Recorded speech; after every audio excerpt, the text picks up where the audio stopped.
It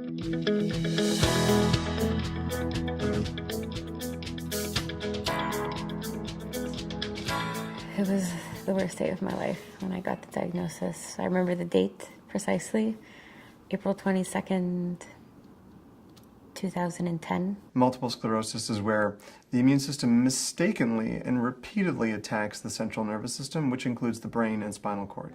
For people living in Canada, the risk is one of the highest in the entire world. We're able to say quite certainly what a lot of risk factors for multiple sclerosis are, which include exposure to UV light and vitamin D, and also genetic risk factors, and exposure to the Epstein-Barr virus. However, there's no one theory of multiple sclerosis that explains everything that we see with MS. Nothing that was important before mattered, and it was as though my life was over. You know, it was like I'm going to be in a wheelchair for the rest of my life within 6 months, and I'm never going to know what it's like to get married, to have a husband, to have children, to have a family of my own. I'm never going to know any of this. Some patients have very benign multiple sclerosis that never really causes them too much in the way of troubles, and other people can have very severe MS and even be terribly disabled early on in their disease course.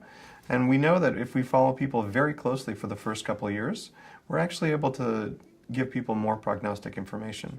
It's very important for patients to follow with their doctor and ensure that they're telling their doctor about any new symptoms they might be having, and also to have regular MRIs in order to know how things are going. Multiple sclerosis can cause many types of symptoms.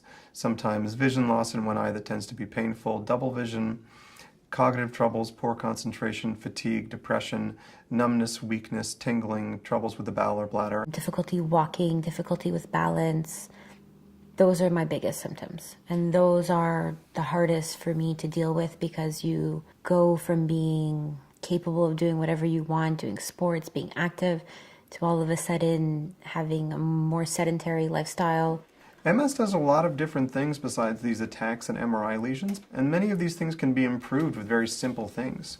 It's possible to help people by sending them to physical therapy, occupational therapy, have them see a social worker, a psychiatrist, a urologist, and all these different members of our team. I try to just stay active.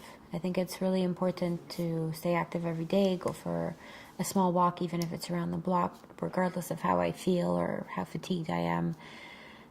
For my mental health, I try to read as much as I can. The field has changed enormously even in the last 5 years. There's many new treatments for multiple sclerosis. I mean, there's side effects that are not always pleasant, but I'll take the side effects over, you know, what could happen. Sometimes people don't want to tell their doctor that the medication isn't working for them, and it's important for patients to know that they're not married to their medication. If things aren't working out, they can move on to a different medication, and that's fine. The goal I have for my patients is for them to live a full and healthy life and to focus on the things that bring them joy. It's my job to worry about the disease. And the way we do that is to work closely together, do regular MRIs and clinic visits, and make sure patients are on the right treatment regimen for them to maintain quality of life. I think my outlook on life is very positive. All the stuff that I was worried about, I was still able to find a husband, get married, have a child. So all of that are very, very positive things, and I think you can still live a normal, balanced life, even having MS. To learn more about multiple sclerosis, visit healthandfamily.ca/MS.